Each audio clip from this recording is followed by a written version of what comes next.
मुंबईकर अनुभवत आहेत। तू ज्या ठिकाणी आहेस त्या ठिकाणी सुद्धा खूप मोठ्या प्रमाणात पाणी साचलेलं आहे।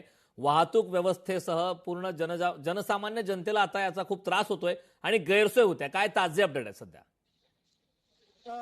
आता आपण पाहतो आहोत की गेले 3 दिवस पावसाने दमदार हजेरी लावली आहे मुंबईमध्ये।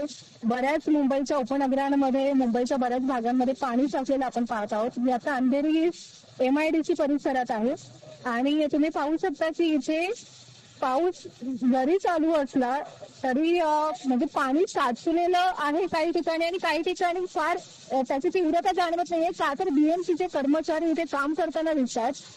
2 दिवसापूर्वी मॅनहोलमध्ये पडून एका व्यक्तीचा दुर्दैवी मृत्यू झाला आणि आज आपण इथे पाहतो आहोत की आपण पुन्हा एकदा मॅनहोलचा इथे समस्या दिसते।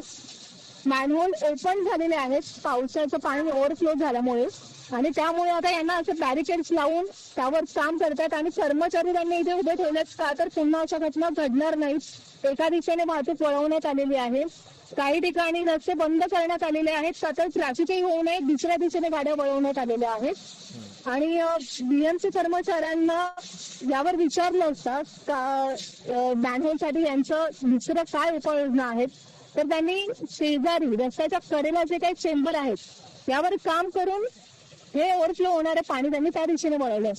त्यामुळे इथे पाऊस जरी जोरदार असला तरी फार पाणी साचणे दिसत नाहीये। त्याचं हेच कारण आहे की मॅनहोलचं काम आता त्याकडे लक्ष दिलं जाते BMC कडे। नक्कीच सुजाता, खरं तर मुंबई हा कनेक्टिव्हिटीचा हब आहे आणि त्या ठिकाणी मुसळधार पावसामुळे आता प्रवाशांची लोकशाही मराठी ऐका, पहा, जागरूक रहा।